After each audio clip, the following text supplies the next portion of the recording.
All right, what up? What Yeah, up? What what up? up, Bolt Bros? Let's go. I like how we keep changing locations on our show. It's That's right. awesome. That's We right. just go in different Yeah, rooms. yeah, yeah. We gotta audible a couple times here. There's a lot of people around, so yeah, Yeah, family. yeah. It's a good hmm time. But we want to welcome our esteemed guest, Barbosa. hmm How's it going, my friends? Excellent. Very good, very good. We're Great to ready for see you. game day. We're ready for game Yeah, days. Yeah, I love it. So Barbosa has been a friend of Kyle's for how do you guys know Barbosa? We Or went how do you to guys know we each went other? to audio school together. Yeah, Audio school. So that yeah. so that's a big reason why we're even doing this hmm because of Barbosa and yeah, Kyle and everything. So Barbosa is also a huge Colts fan. So maybe you should tell us a little bit about your Colts yeah, experience, and we'll get some questions teed up for you for the game today. yeah. Talk about two incredibly frustrating seasons to me, or the Chargers or the Colts for different reasons, I guess. I guess the Colts was more frustrating one because we're definitely not making the playoffs, and you guys are definitely making the playoffs. But I mean, we were talking before the season started, and I told you guys that I had the Chargers not only like possibly fighting for the number one seed, but I definitely had you guys winning the division. I thought the Chiefs weren't going to be as good. And so to me, like even barely making the playoffs is kind of disappointing. And the Colts, I mean, they might be the most disappointing team of the season because Yeah, you know yeah, we definitely thought we were gonna win the division. Matt Ryan, last dance kind of thing, and it was just a bad team. Yeah. So yeah, it's a tough season, I guess, for the both of us. But Chargers can still make it. I mean, there's a you're coming back strong at the end, I feel like. Yeah, yeah, we're definitely getting hot when it counts right now, So, Yeah, yeah, but yeah, like I mean, it definitely I can definitely tell your frustration for the Colts because, like, I mean, they yeah. seem like they may have been good, and that's a really weird division right now too, So, Yeah, well, I uh, mean, such an easy division to win, though. Like any minimally competent team could win this division this year. right, So it's really frustrating to be the last, right. yeah, bidding to yep, be the last kind of thing. But anyway, yeah, I hmm guess. So being number three in a really bad division kind of sucks. yeah. Yeah, Yeah, exactly. Well, I mean, that's the funny thing too, though. Like, I mean, going into a season, everyone thinks highly of their own team, of course. Like, yeah, I mean, in the AFC West, what we talked about it, like how everyone thought that was just going to be a slugfest and everything was going to be terrible, great. But then look what happened to freaking Russell Wilson last night. Uh, right, Yeah. implosion, right? So Hackett got yeah, let go today. Mm-hmm. yeah, With this Yeah. morning, right? It was Yeah. this It morning. was just this yeah. morning. This Yeah. This morning, morning. Mhm. Gosh, yeah, and then the Raiders. The Raiders are playing better. Yeah. They're finally playing better. hmm But you clearly, Derek Carr is a subpar quarterback, top 15 at best. Yeah. You Right. know, but he's holding them back. But it is what it is, right? Mhm. So hey, Yeah. yeah. whatever. Their loss is our gain. Fine. Yeah. That's right. Well, is this what week 16 of the season? Yeah. Or yeah, so it took him 15 weeks too long to fire him because he Yes. was so bad since week one, man. It's just Yeah. talk about a bad hire. Holy, Yeah. Yeah. Yeah. Yeah. Well, and then Russell Wilson, I think, was a horrible contract. Why did they even give him a yeah, contract like that? $250 million. He hadn't even thrown a yeah, pass for the team. What's the yeah. point of that? Yeah. Yeah, but you see, the funny thing about this whole situation is I think Hackett was a Aaron Rodgers guy because like he's the guy who like makes Aaron Rodgers laugh in Green Bay, like his best friend or whatever. And I think that's who they wanted to get as a quarterback way back when.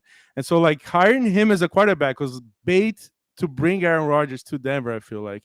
And then when that Oh went yeah. south because he stayed in Green Bay, then they were stuck with his head coach and a different QB, and then like because you know I mean, Russell Wilson has been bad, but he's not that bad. I mean, like, there's no way Seattle compensated for that much. You know what I mean? Like, he played really good football for a long time. So I don't believe he's that bad. Like, I think like the right head coach might take something out of him, but you know, I Yeah. I guess mean, it's your game.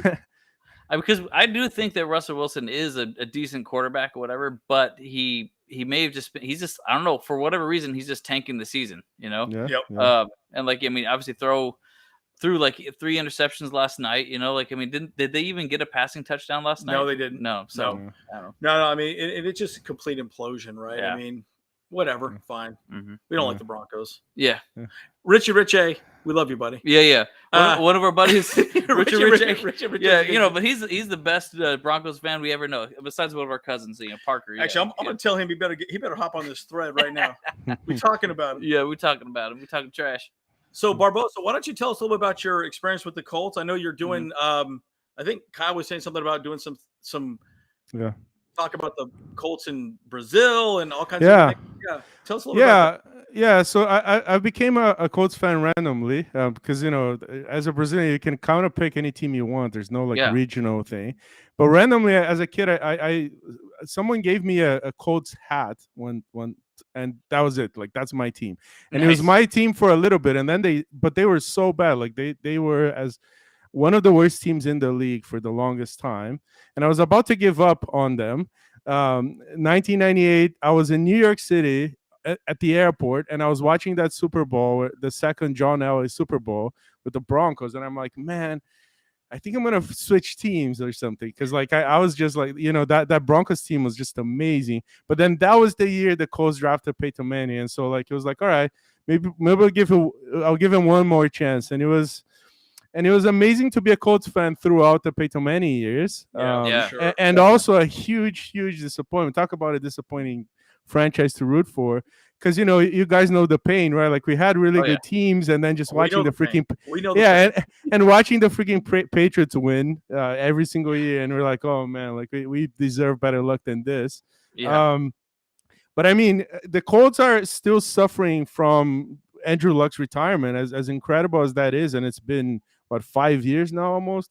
And it's like since then we just have not recovered whatsoever. In fact, our best year was with your boy Rivers, right? Rivers, And I think so the first years post Andrew Luck retirement, they're like, all right, there's nothing to do, so we went with Brissett, and then they tried Rivers, which back then I thought it was a bad move, because I thought he was completely toasted at the Chargers already. He had no arm, weakest arm in the league already, but he was actually decent. And then he retires. And then since then, we're trying to replicate the Rivers season, and Matt Ryan was just an attempt to like recreate that with another like, okay, their franchise doesn't want them anymore. Like let's throw him in. Let's see if the old guy has some gas in the tank. But I think the Colts are only gonna go back on track when they draft a good young quarterback. So I mean, this season right now, I might be rooting for the Chargers just as much as you guys, because we're about to have a top 5 pick, and I mean, Colts are supposed to tank right now. Like we're eliminated from the playoffs, so right now it's tanking season, and so and yeah, we're doing a podcast. We have a podcast in Portuguese in Brazil. It's not about the Colts; it's about the NFL in general. Cool. The idea was to like Brazil is learning football right now, so it's way different. Like no one played football in school, no one really understands the game as well. So the level of commentary that we have there is too superficial, right? So me and a few friends were like, what if we did a podcast that kind of taught people how football works, explain about formations and calls and routes. Oh, this route's called this and this cover is called that, and trying to sort of educate the Brazilian market a little bit. So we're trying to do that. So we talk about we watch a lot of tape, and we talk about like the major games and stuff like that. So it's not, even though it's a bunch of Colts fans, there's a bunch of Colts fans in our podcast, but it's more NFL in general type of content. Very cool. That's awesome. That's really rad. I like that. I like that. Well, that's great. Yeah. Very cool. Well, hey, I guess we got one question already that rolled in. It says from Aether. Here we go. Pop it up on the screen here. So first question: are the Colts going to? I think he's really trying to say, how are the Colts going to push the ball down the field with Foles? Well, that's the mystery, right? Like that's what I think one of the hardest things that the Chargers are going to have to deal with tonight is the fact that they have no tape on the offense they're about to face, right? So I think it's going to take time. I think early on, Foles is probably going to do a lot of, and I feel like one of the weaknesses of the Chargers is kind of in the middle of the field. So I think it's going to be a lot of like short crossing routes, like Michael Pittman crossing routes, that kind of stuff. I do think the Chargers have a bit of a weakness on the run stop as well, but I think Jonathan Taylor really helps. The Colts have so that's the thing. Post Frank Reich is firing and Jeff Saturday taking over, the offensive line is actually playing really, really well. So there is going to be push, and they're going to kind of run the ball. Except that if Jonathan Taylor played, I think the Chargers have a much harder time. I just think the running backs that are going to play today, Zach Moss is that guy who came from the Bills. He's too heavy. He doesn't move too well. No speed, no lateral agility. So I think he's, they're going to give him the ball quite a bit, but I think he's not an effective runner. So Deion Jackson, which is a guy that I didn't even know before this season. He's been playing okay. I think he's going to have lots of catches, but I think the Colts are going to explore the middle of the field, like short crossing routes to Michael Pittman, Paris Campbell, try to explore the linebackers of the Chargers a little bit. Yeah. I don't think, but the hardest thing is you have no tape on Nick Foles, right? Like they're going to have to, I think it's going to take the Chargers quite a bit of time to adjust. So I think the defense, but I do think at the end of the day, the defense is what's going to steal this game for the Chargers. Like I think it might be like a closer game for a long time until the defense really steps up. And I think the pass rush, the Colts have a rookie left tackle. So I think eventually the pass rush is going to be too much for that offensive line to hold. So eventually I feel like the pass rush of the Chargers wins out this game. Let me ask you this question. I thought it was really interesting that they hired Jeff Saturday as their head coach, right? He was a high school coach at the time. Yeah, well, barely that. Right? Like, why didn't they just make Gus Bradley the head coach? I mean, he's a defensive coordinator, and he's been a head coach a number of times. It just seemed a little strange to me. Yeah, I have a theory. Yeah, I have a theory of Gus Bradley because he's doing a great job. Like he should be the guy. Some people said that he does not want to be a head coach ever again, kind of thing. Like he tried it, wasn't fun. He wants to be a really good defensive coordinator, which he is. Like he was a bad head coach, but he's a really good defensive coordinator, and I think he figured that out. But honestly, like we have a special teams coach that might be a potential head coach at some point too. It's called Boba Vetron. He's originally from the Patriots. He's a player from the Patriots. He's a really good special teams coach. He's going to be talked about as a head coach candidate at some point too. So he could have done as well. John Fox, the old head coach from the Broncos and stuff, is also there.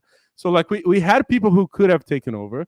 I have a theory. I think they're trying to keep as many of these guys in place for next year. So I think if Gus Bradley becomes the interim head coach this year, he cannot stay. And I think he's doing a great job. I mean, the Colts are wasting a really, really good defensive season because that defense is playing really well. And the offense completely is what's holding the team back.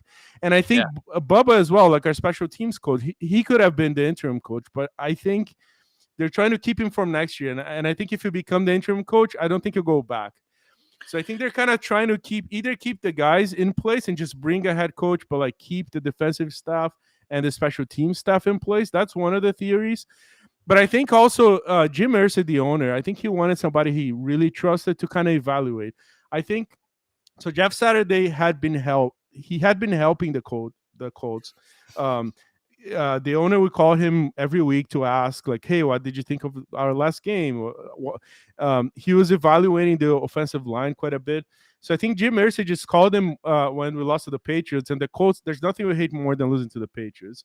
And after the Patriots game, he calls him and like, "Why isn't our O-line playing well?" And I mean, it wasn't. It was the worst of O-line in the league, or barely, maybe bottom 3 in the league. And we have really, really good players. And I think he just got frustrated. He's like, you know what? I'm going to put the guy I trust with O-line to just do this. And one of my theories is also that I think he wanted somebody he trusted to evaluate the roster, because I think he took these last like eight weeks to evaluate he's going to fire the GM or not. And I think Jeff Saturday is a guy he trusts to give him an overall evaluation of the roster for him to decide if he fires Chris Ballard, our GM, or not, because I think he's thinking about firing him for sure. So I think that's why he went with Jeff Saturday.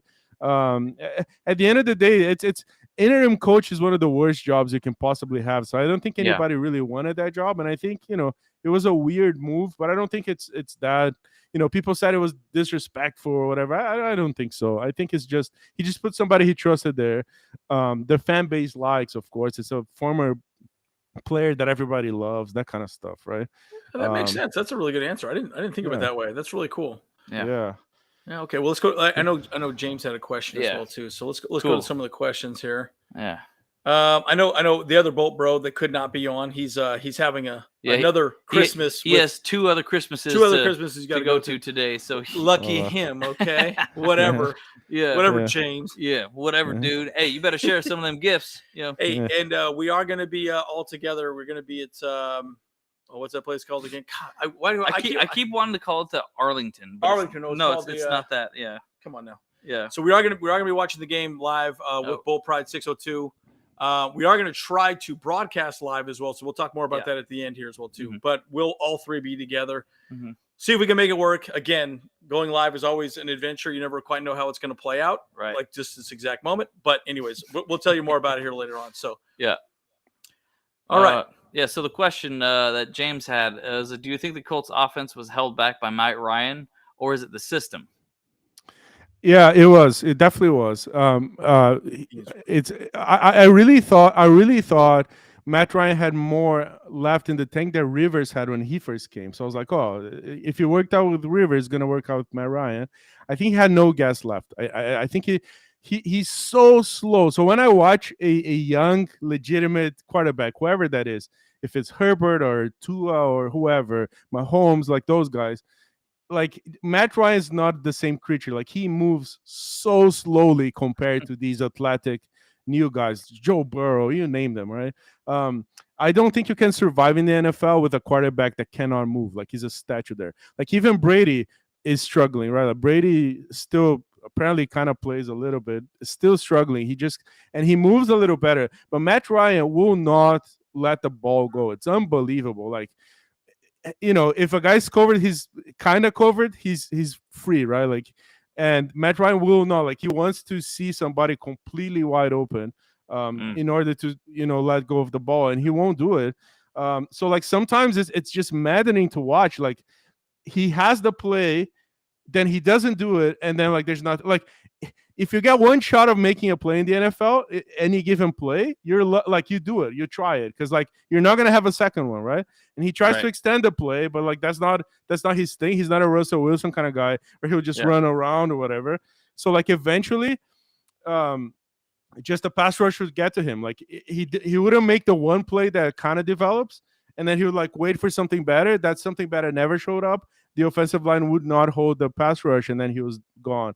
So I think it was just slow. He's moving too slow decisions, not trusting his own arm. So I think Matt Ryan is very, very responsible for what happened, for sure. Yeah, I think you bring up a good point, right? And that's one of the things that I've really loved about Justin Herbert. His decision making is very good, right? He does his reads so quick. Boom, boom, boom, boom, boom, boom. Like you could tell that he is very methodical in the way he approaches all of his decisions. Any type of film study I've ever seen on it, that he does a very good job of that. But I think that's also because he's a younger quarterback. He's got it figured out. Yeah. And I think he keeps it very simple. But it seems like some of these veteran quarterbacks tend to kind of regress in a weird way. Mm-hmm. Maybe they don't trust their legs. They don't trust their decision-making to some degree. And that's where Brady's been good long-term. Yeah. But it's really interesting seeing how exactly as you're describing it, Herbert's almost the exact opposite. Yeah. Also, Herbert can move around in the pocket if he needs that. So, right, if he doesn't have anything, if nothing shows up, he can extend the play a little bit, run around. I know he's been injured a couple of times. That was scary, but he can move around in the pocket. But I mean, if Herbert sees something, he'll make the pass because he trusts his own arm, right? Yeah, he does. When I think Matt Ryan no longer trusts his arm. I think Matt Ryan, his whole career, it was kind of easy to scheme against him. Because I think he's a guy, he's very risk averse. So like he needs a lot of safety to make a play. So like he really needs to see somebody like wide open. That's why, he was a league MVP. He went to the Super Bowl, but he did it with Shanahan as a head coach. And Shanahan is really good scheming guys open. So like you would always have somebody like, if you look back at that Falcons that made the Super Bowl, there was always somebody like wide open, and like he would just make that pass, right? But the NFL it's not that easy, man. Like you can't wait for somebody to be wide open to make a pass. You have to risk sometimes. You have to, the windows sometimes are going to be really small. And then that's where having a guy like Herbert, it's really a blessing because like that, there's no window he cannot throw, right? Like there might be some throws he makes sometimes. Like I was watching one of the Chargers games, one of the last two games. I don't remember which one it was. And I was thinking, man, I think only Herbert could have made that throw kind of thing. And it's amazing to have something like that. Because he's he'll extremely explore unique. any window, right? Yeah. Yeah, and it's amazing when it came out in the draft. There were so many people that were like, "Oh, he can't do it. He can't do anything." I mean, I saw so many people talk about how he's a horrible pick. He shouldn't even be drafted. He shouldn't even be in the NFL. Yeah, I was a believer, man. I was always a believer. So in that year, because I'm a big, I love scouting. I watch tons of college tape. So I don't watch college football while it's happening, but I watch a ton of tape focused on the draft. So like I try to watch a lot of tape based on the Colts needs, really. Like I want to see who we're going to draft, what are our needs, right? I'm going to watch like every single quarterback this year because that's what we need in the first round, that kind of stuff. And I was a believer, man. I really was. But I had to convince a lot of people. Like most of the people I would talk to, they were haters. Like they were like, no, he's not gonna make it. The stuff that he makes, like he's not gonna have the same space. He's never gonna develop and blah blah blah. I was like, look, I don't know, man. I just see him making all the throws. Like there's not one throw that he cannot make. And I think anything else can be fixed. But like you cannot teach that amount of talent. And so I was always a believer. So actually, like, within my like scouting groups or whatever, I'm always the guy who they're like, oh, fair enough. Like you're the guy who was telling us he was really good. But I was really a believer. I did have to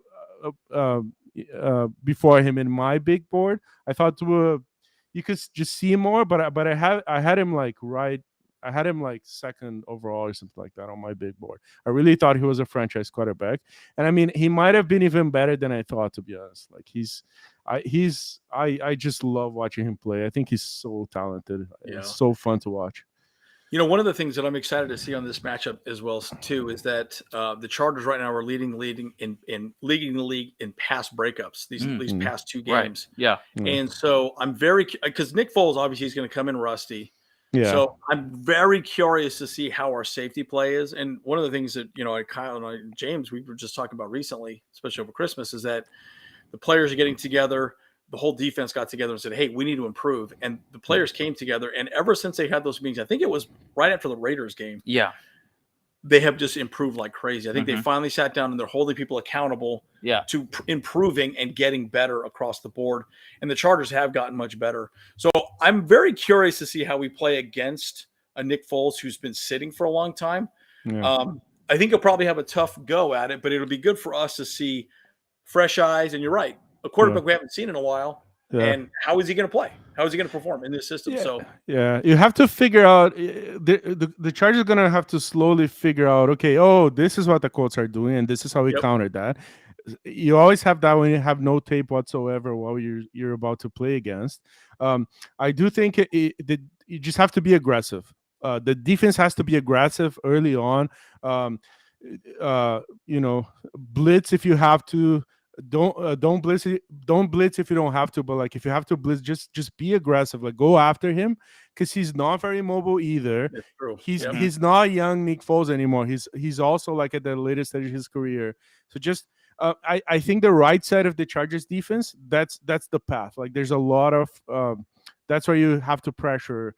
There's a lot more space for rushes on that side. So I think that's where I think. Probably opposite of Bosa. I think that's where the pressure is going to come from. Well, it's interesting because I know there was a question earlier about when's Bosa coming back. Right. Yeah. I think there's a good chance we might not see him for a while. I mean, I think he's in the building, and the question is, do we really need him at this point, right? Especially with, no offense, but the Colts are, they're on the downward slope. They're struggling right now. You probably don't need him right yet for this game. Probably don't need him against the Broncos or the Rams. Yeah. Yeah. So they're probably going to bring him back slowly and maybe just for a playoff run at this point. You never really know. Maybe they'll give him a couple snaps when he's full, ready to go. All right, go out there, see how you feel. Yeah.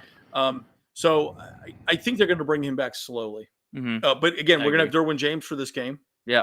DJ's back. DJ's back. Yeah. Which I think is interesting. I'm almost a little curious to see how he's going to play because, he wears so many hats on the defensive side of the ball. I think when he was out, I think they simplified the defense for the rest of the team. Yeah. So I'm curious to see if we play better with Derwin James or worse with Derwin James. That's going to be my other question. Yeah, that was a big thing that we kind of mentioned. I don't know if you saw one of our other shows, but we were talking about that. It's almost kind of like being out there is sometimes a detriment to the defense because he has so many hats and like all these other players are like, oh, don't worry, Derwin's going to cover that. And Right. so, and because they think that Derwin's going to cover it, and if he doesn't cover it, then it's blown, you know. So yeah, but he's such a good player, though. He's such a playmaker. It's unbelievable. Like he's everywhere all the time. Like it's unbelievable. So I think you're better off with him. And I think if he plays, I think they should rush him quite a bit. Because I think being aggressive, blitz, corner blitzes. Safety blitzes, corner blitzes. I love that idea. I think we're gonna see him rushing quite a bit tonight, and I think that's one of the paths. I would totally do that. I think that's one of the paths. But I mean, he's all over the he's a wonderful player. I think if the defense can't be better with him on the field, I think there's something wrong. I mean, change your staff or something, because you have to use a guy like that, but like use him and use him to make everybody else better, not worse, right? Like if people are playing worse because he's out there, you probably have a coaching problem, right? So agreed. Right. Which I think you do. Sorry to say that, but I think you kind of agree. But anyway, I think you have with our coaching coach. Yeah. Mm-hmm. So let's talk a little bit about that. Let's have that discussion, because it's something we talk about all the time.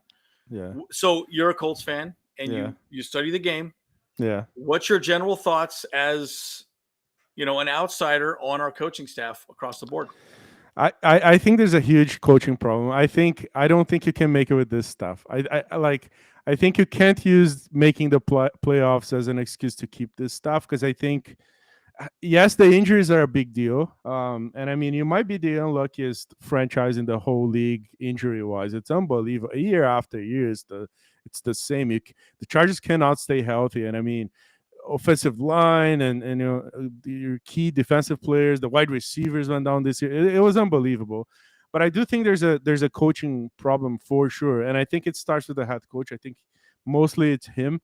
I just think there are things, there's game management things, and also like flat out just coaching. I think coaching isn't just about X and O's, right? Like it's about leading men, and I think he's not doing a good enough job at that.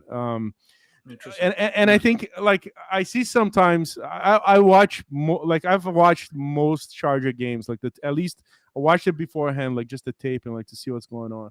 And I think there's something that happens too much with the Chargers, which is like sometimes they're doing something and it's really working, and they'll abandon that. All of a sudden, I'm like, why? Like this worked. Like there was I think the first Chiefs Chargers game in Arrowhead. The defense was playing so well. Like they held the Chiefs the first half, because they were doing the right things. Like you do not blitz against Patrick Mahomes. You pressure with 4. You keep everybody deep. And Patrick Mahomes gets really uncomfortable when you do that to him. And the Chargers were doing it the entire first half, and it was a close first half. The Chargers had that game. They come back from halftime, just blitzing all over, and then Mahomes Mahomes will kill you if you blitz him. You cannot blitz Patrick Mahomes. Like that's a bad move. And I'm like, what are the Chargers doing? Like it just worked. You had a game plan that worked. Why would you abandon that? And I mean, I think stuff like that is always on the head coach, right? Like it's so. That's a good point. I think there's a coaching problem, yeah. And I think that's the interesting thing, because we've talked about this so many times on our podcast, right? Is it a head coaching problem, or is it a position coaching problem, right? Is it the defensive coach? Is it the offensive coordinator? I've consistently said I'm very frustrated with our offensive play caller, Joe Lombardi.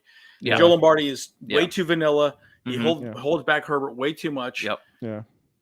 I think defensively this season has been a little mixture of a few things. I mean, we're playing good now. Yeah. We're playing good now, but they found this sort of hybrid zone man sort of scheme. But I think it was largely because Derwin James was not on the field. Right. And they had to make these players say, okay, you got to step up and improve. So I guess that's kind of my point, right? I'm curious to see how they adjust with Derwin James back, because in theory they should be better. Right. Yeah. But without him, we've been better. So it's been a very interesting thing to think about. And so, but to your point as well, we're not adjusting. And the adjustments we are making, they're poor adjustments. Yeah. Or stupid adjustments. Like, why are we doing that? Yeah. Yeah. And I think the offense should be better. It's actually surprising to me that Joe Lombardi, because what bugs me about the play calling is they're not using Austin Eckler properly. And that kind of bugs me because, like, I thought with him, especially, like, historically, Austin Eckler is a really good fit for a Joe Lombardi offense. And I think sometimes, again, like, sometimes Austin Eckler is playing really well in the first half and then they abandon him, like the passing game to him, stuff like that, right? Sometimes there's puzzling things. I'm like, I don't know what they're seeing, but like they were doing just fine. Like they're winning this game. Like, why? Now, I think the offense, like before the wide receivers came back, there was a moment there where it's like, man, like it's a pain just to see Justin Herbert. Like literally no one will make a play. Like there was a moment there. There was a primetime game. Sorry, I don't remember against who it was, but there was a primetime game. No Keenan Allen, no Mike Williams, and like literally no one would make a play. Like and you know, the commentator is like, look, somebody has to step up. Like one guy just needs to step up and like do something. Like it's just Justin Herbert cannot do it all by himself. Like somebody needs to step up and do something. And no one would. Like literally, like you're waiting for one guy to just step up and they would not do it.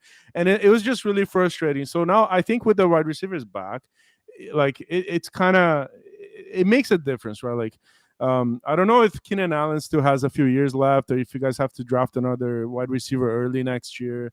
But the lack of playmakers is kind of held this offense back quite a bit, I feel like. Yeah, as long as we stay healthy, we're okay. Yeah. But to your point, another argument I've always had about Joe Lombardi is he doesn't have easy scheme plays where he gets people open. You know, that's one thing that the Dolphins were very good at. They've done a very good job of that little whip route. You know, they just scheme people open because they got speed. They can run and break those zones. And they have little windows that Tua can throw into. But once the league has figured that out, they're like, okay, we got this guy figured out. Now they're falling apart. Yeah. But again, that's where Lombardi frustrates me because his whole idea is spread it out, beat the man in front of you. And if you don't have good players, they're not going to beat the man in front of you.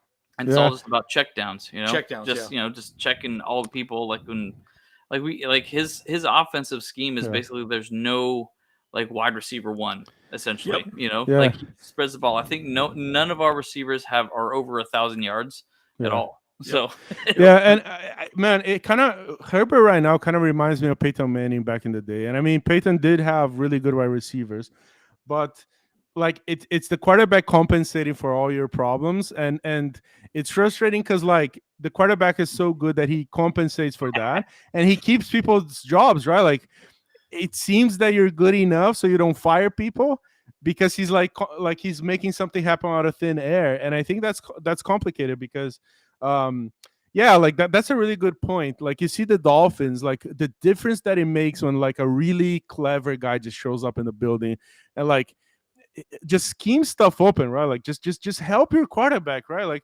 imagine Justin Herbert if he didn't have to like do a miracle every play, right? Like it's just all right. You know, there's this guy's gonna be free right there. Okay, Justin, sure. And then like sure enough, that guy is free and he makes an easy pass. Like it's just like he's always like throwing like these crazy passes into like tight windows because there's nothing else to do.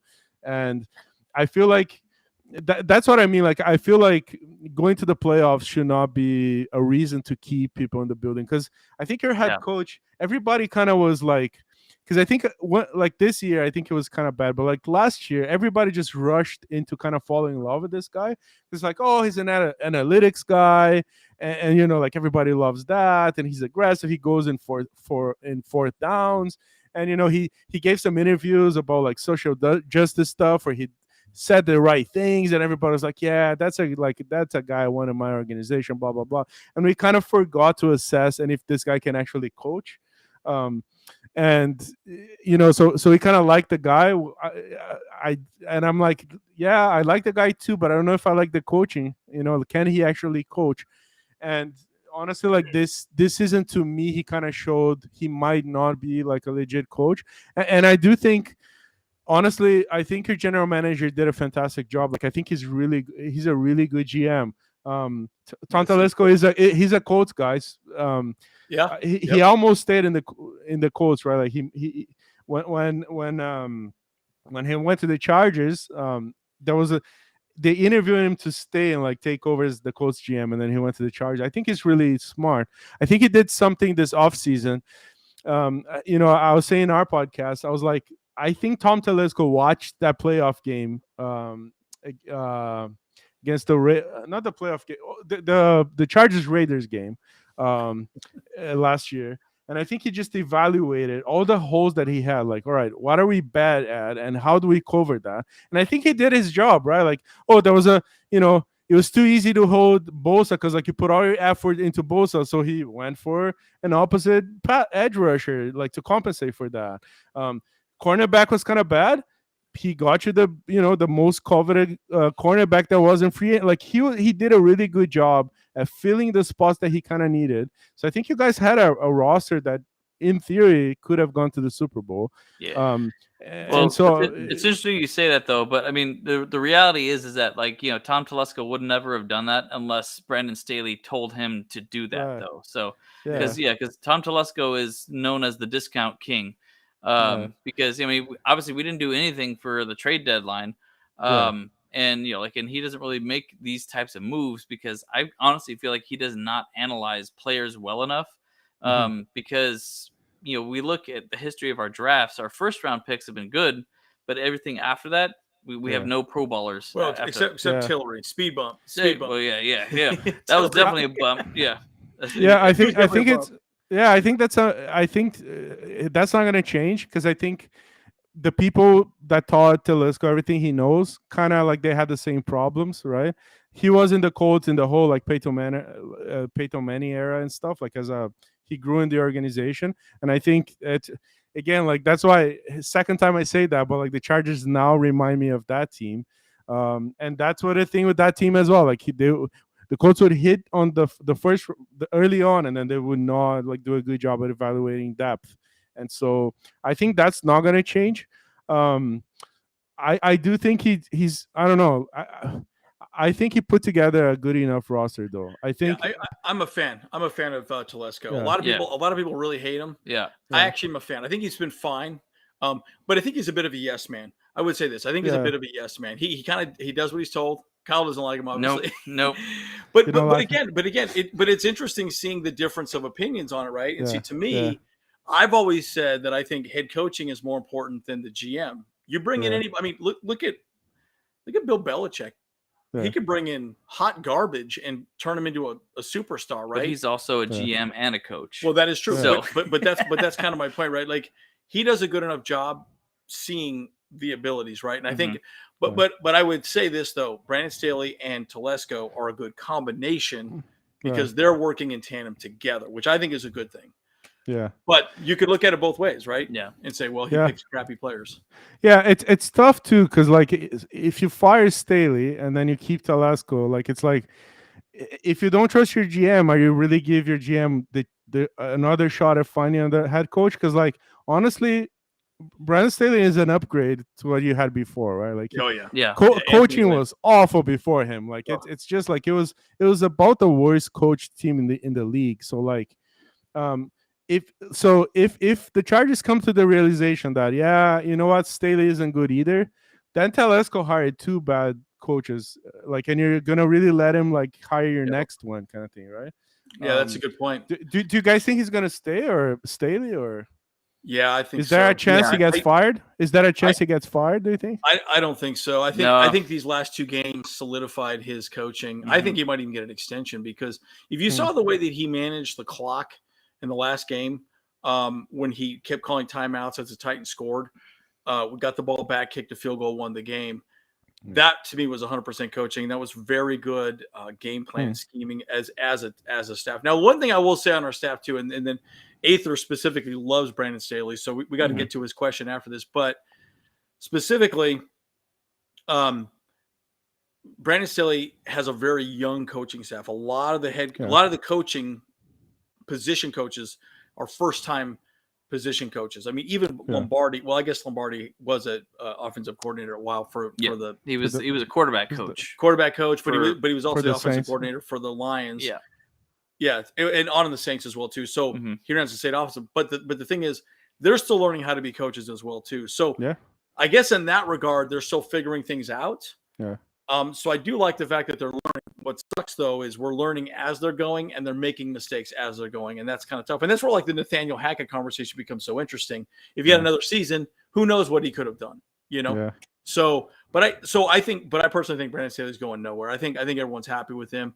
If we make the playoffs, he's definitely solidified. And he'll probably get an extension. Yeah. Now, well, he's a young coach, yeah. So you hope he learns from his mistakes and just gets better because he's a young head coach. That's right? the thing. That's the thing. Yeah. And that's the thing about him. He is a young coach. He's still learning. The entire staff is learning too. I think that's the other way of looking at it. Mm-hmm. Any thoughts, Sir Kyle?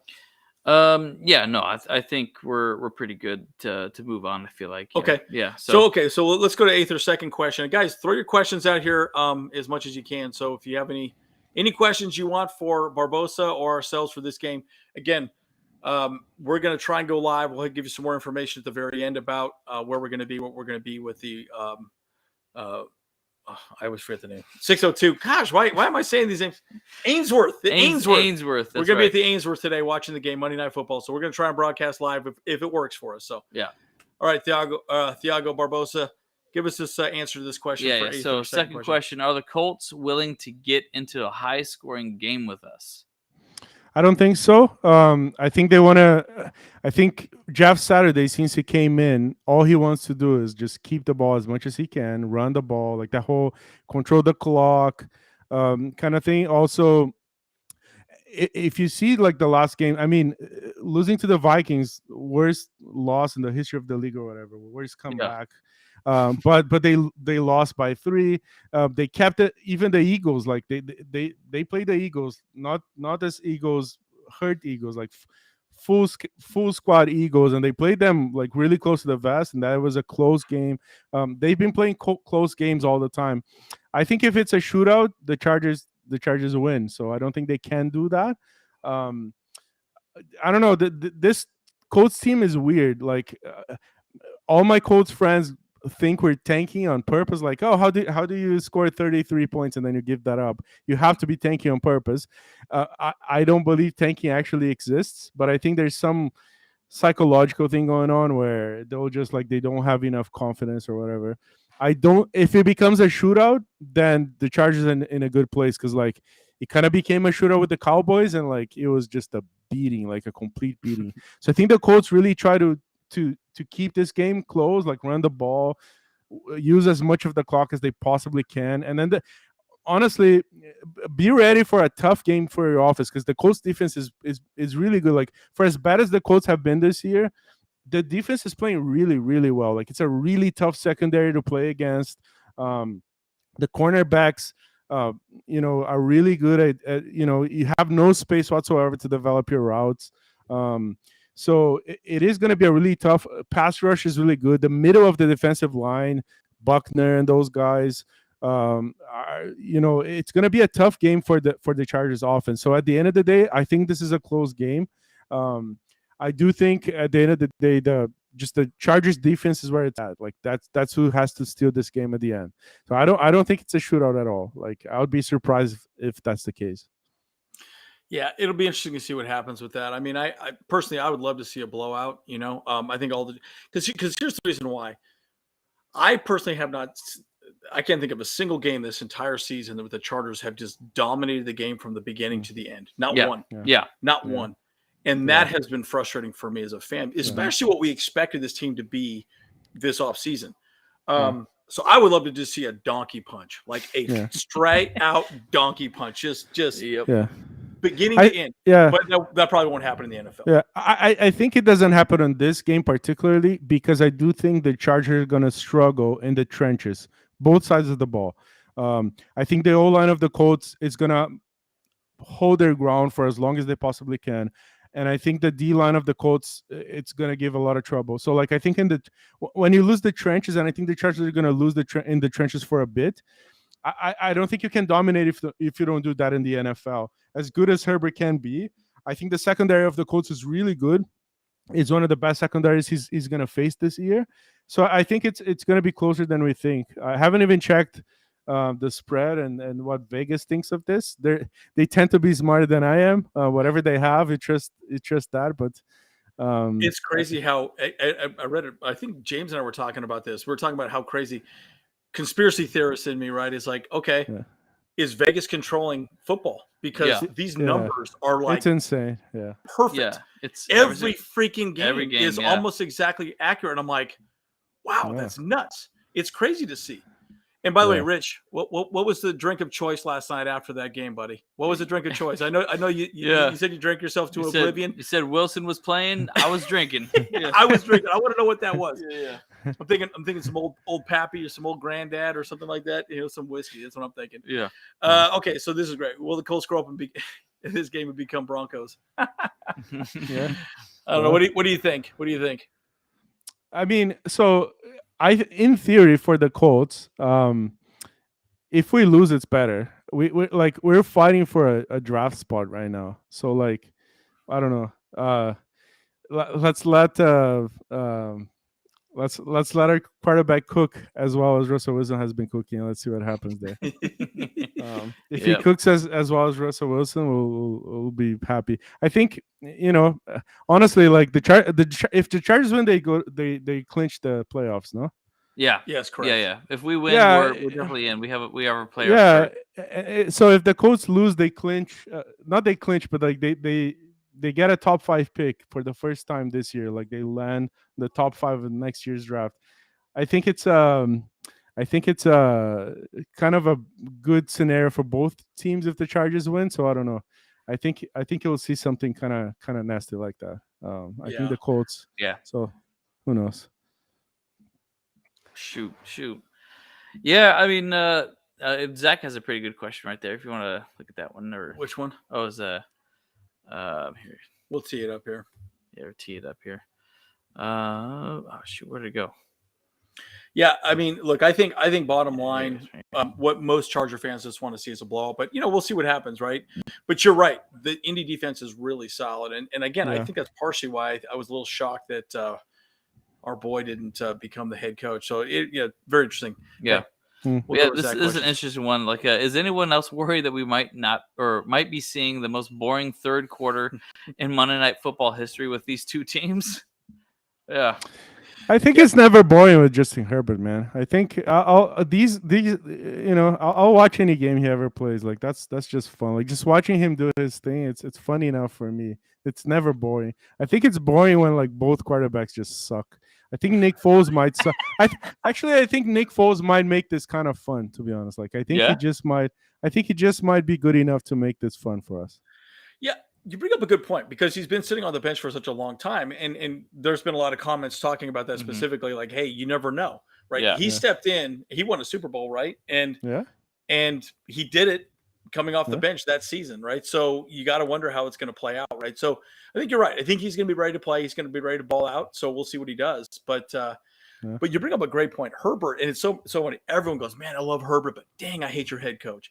I love Herbert, but man, your team sucks because Herbert's the guy. He should be on a better team. And it's funny hearing these things, what people say, and you're exactly right, right? There's a lot to be said about that. And I always go back to him and say, look, I agree 100%, but it boils down to our offensive coordinator, right? He's keeping things too vanilla for Justin Herbert, in my opinion. I mean, these are 101 base offensive plays, right? Curls. Everyone runs curls. Yeah. Dude, that's high school plays. Yeah. And yes, coach, no Bosa yet.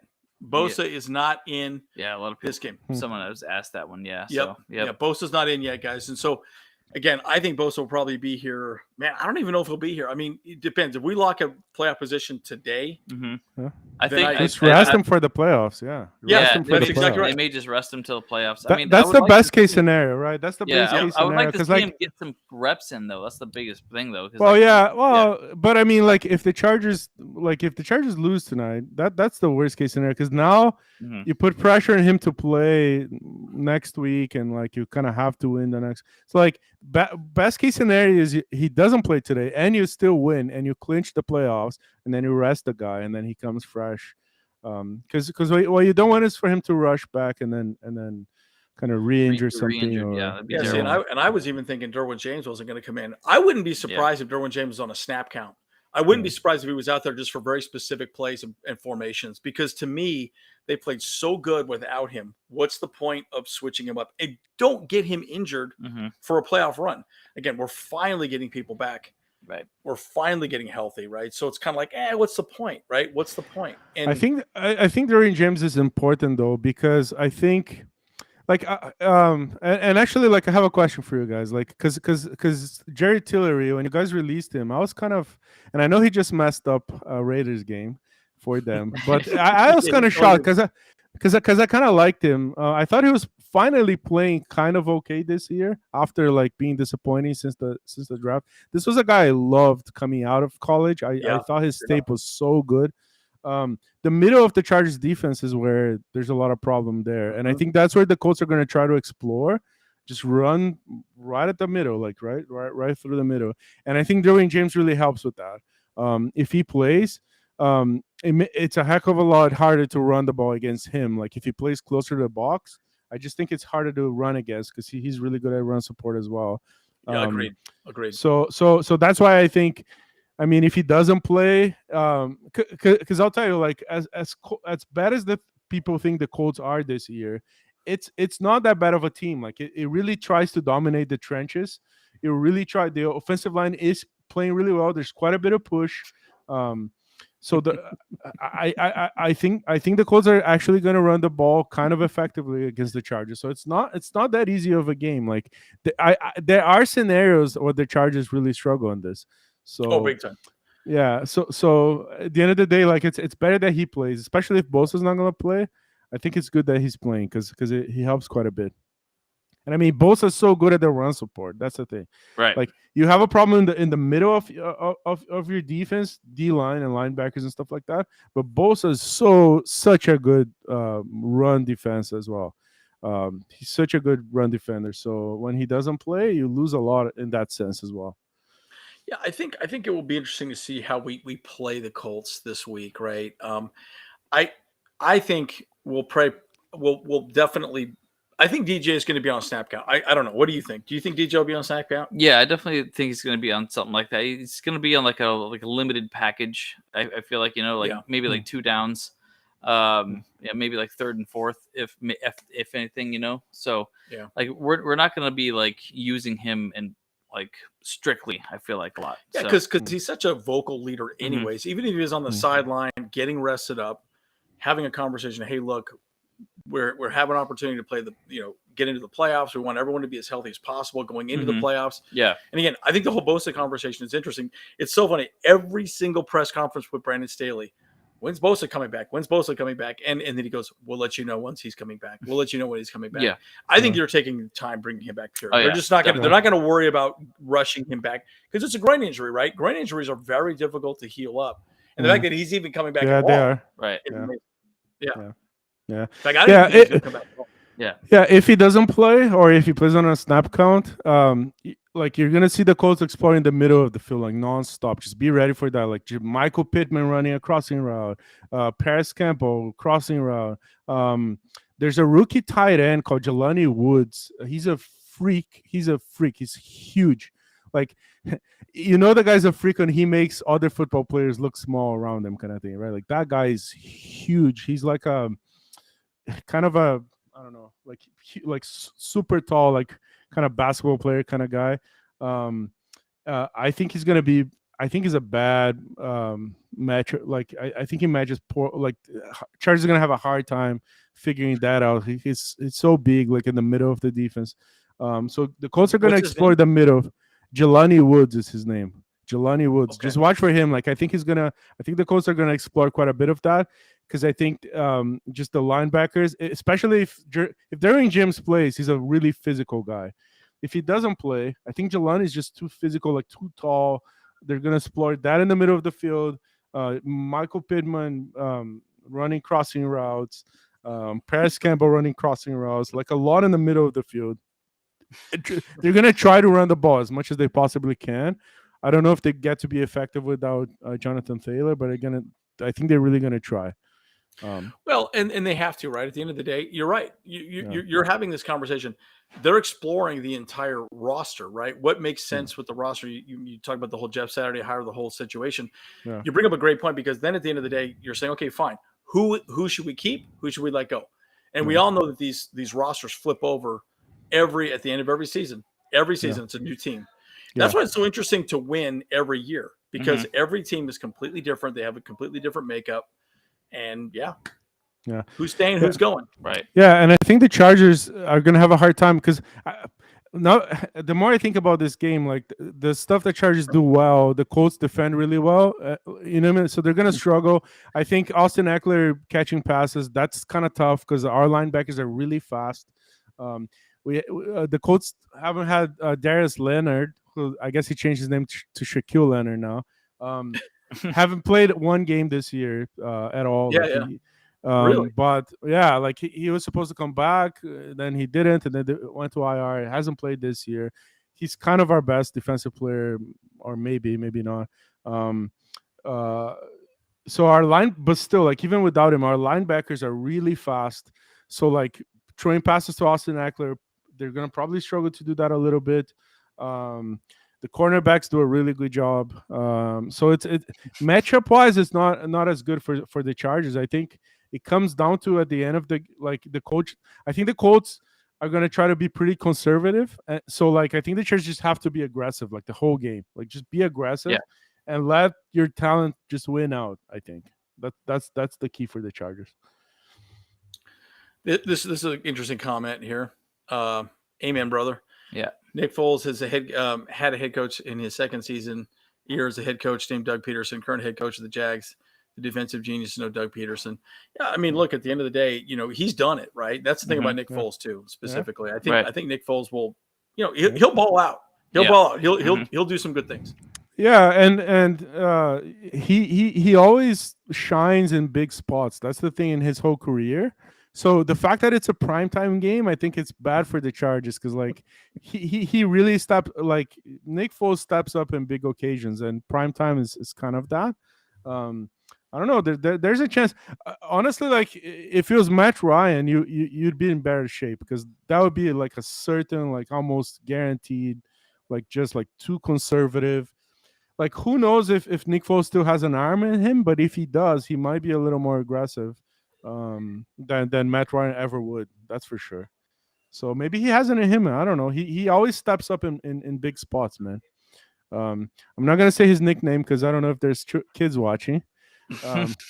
But it's a family show. It's a family show. It's a family show. But look up his nickname later. Yeah, if you don't know. Well, it's a Bolt fam show. You know what I'm saying? Bolt fam show. Yeah, so it's a little bit more. Yeah. So if you're curious, just Google like what's Nick Foles' nickname, and you'll see what I mean. I love that. Yeah, right. but good point, Coach. Here, this is Van Noy is playing great, right? And I think this is a big part of it too. Kyle Van Noy was one of the players to actually call the meeting to get the defense going the right direction, right? So it was a player-led meeting that really got our defense finally playing awesome. And so it's good to see them step up and keep going from there. So, yeah, this is it right here.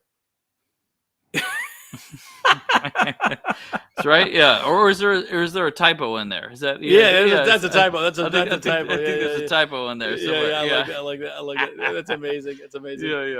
No, but it's good stuff. So maybe what we should wrap up. We're about an hour here. So guys, okay. So we are going to be okay. Let's get at the Ainsworth. When are we going to get there? We're going to get there probably in about 4 hours. Yeah, about 5:30. About 5:30. Yeah. We're going to get there. It's in Arizona, so all the whole Bolt Bros will be there. We're going to be at the Ainsworth. We are going to try and broadcast live as well. We're going to do some things on Instagram. Yeah. So check that out as well. But we are going to be trying to do as much as we possibly can. Now, again, we don't know what the Wi-Fi looks like. We don't know how that situation is going to play out. So we'll give it a shot. We'll see what happens. As you guys know, live TV is always a bit of a, who knows what you're going to get. Yeah, exactly. But the Ainsworth will be there around 5 o'clock. That's right. Yep. But that's in Arizona with Bolt Pride 602. That's right. You're welcome to come out there too, Barbosa. Come on, man. Absolutely. Yeah. Hop on a plane. Bit far for me. I don't think I can make it. I don't know if even there's planes. The snow kind of gave us a break now, but I don't know. The airport was closed for quite a bit here. But one of these days, man. One of these days. Yeah, definitely. So. A lot of people are just throwing out their last-minute score predictions. I'm gonna throw out there. I'm gonna say actually, Larry has what I was thinking. I was gonna say 28 or 27-14. That's my score prediction. And Chargers, baby, let's go. Chargers by 24. There you go. Oh, here we go. I like Zach's. Yeah, Zach's always good one. Zach's a good one. Yeah, 51-0 Bolts. Oh wow, that's sick. That'll be good. That'll be good. Yeah. I haven't had enough this year. You want to throw one more at me? Oh my goodness! Throw it on. Throw it on. Yeah. I love it. Mm-hmm. No, but I think you're right. I think it'll be a close game. Again, I don't want to see a close game. I want to see an actual donkey punching. But again, it's the NFL, man. And right now the Colts are playing for pride. Jeff Satter's got his guys going in the right direction. At least they're trying to get better. Yeah. Right. We'll see how it plays out. I think it comes down to a field goal or something. I was just checking the Vegas odds here, and they have Chargers by 3.5, and that's about what I would have. I think that's what it is. So that's anyway, right. It could develop into a blowout, but who knows? So. But who knows? Yeah. Yep. Because we got Cameron Dicker, the kicker. Yeah. Well, there you go. Yeah. Yep. Love that guy. Yeah, he's so good. Kick him in the dicker. That's right. So, we have been working on the merch quite a bit as well, guys. So we have a couple different platforms we're looking at. We're trying to find a platform that's also an inexpensive option for everybody. So we don't want to go with the most expensive option, but give the best quality material. So we're kind of playing around with different things. So again, we'll have plenty of stuff for you guys here soon. That's right. So, that's right. Yeah. Oh, and we had a Colts fan here, Gardaki. Here we go. Yeah, this guy's been good. Hey, that's great, man. Like, let's see it happen. I like to see. Like we like the competition. We like other people coming in here and like in talking smack to us too. Like, I mean, hey, we love Raiders fans for the fact that they pump our videos up really good because we had so many views on that one. Man, they are just trolls, all trolls, dude. Just straight up trolls. Trolls in the corner. Pounding on rocks. Yeah. I don't know why I thought pounding on rocks. That didn't make any sense to me. I don't know. Living in a cave, like hill people. You know what I mean? Yeah. Well, before we go to, I wanted to say I'm rocking a Rivers Lake Yacht Club shirt. Yep. Because we're actually working with them to behind the scenes to get something made. And so it's going to be really cool for our channel and stuff like that too. So you guys just got to stay tuned with that. They're writing for us, something for us, and we're going to actually produce the video for it. And so actually I'm looking forward to what we got going on, cooking in the kitchen. You know what I'm saying? Cooking in the kitchen. That's right. Stirring the pot. Yeah, that's right. Yeah. Cooking. Just don't do it. Just don't do it like Russell Wilson, please. Yes, that's right. Yeah. No Russell Wilson. Nope. Or not Matt Wilson's Ryan either. Cooking style. No Russell Wilson cooking school, please. Yeah. That's awesome. That's great. Well, good. So maybe you want to wrap up our final thoughts, and then we'll end the stream. What do you guys think? Yeah, I think that'd be so good. We'll let our esteemed guests go first. Mm-hmm. Thanks, guys. Appreciate so much for the invite. I miss you all. Hope to go to LA soon to catch a game at SoFi. I haven't been there yet, and I just see it on the TV, and I'm like, this might be the coolest stadium in the world, man. So miss LA. Haven't been in LA for a while, so miss you guys, and hopefully I can get there pretty soon. Awesome. Thanks for having me. Yeah, no problem. I miss you too, man. Like I said, like just come on down. It doesn't mean if the Chargers don't have to play the Colts for you to come down. Like I'll hook you up with some absolutely. Chargers gear. I'll set you up. So we'll invite you in the fan. Yeah, man. You're a Charger fan too. Yeah, you'll be a Chargers fan. You can be a Justin Herbert fan for the day. Yeah, I've been to 2 Chargers games in my life, so it won't be a first. It's a team that I like. There's teams that you hate. That the Chargers are definitely not one. Like I always like the Chargers. We had a really good rivalry for the past since we've watched football anyway. True. In our lifetime, right? Sure. It's been fun. It's been fun. It's been fun to fight against you guys. So exactly. Yeah. It's always been a really fun games when you see the Colts and the Chargers play against each other. Yeah, that's very true. Exactly. Yeah. No, and it's good to meet you, Barbosa, for sure, man. I know we played fantasy for such a long time.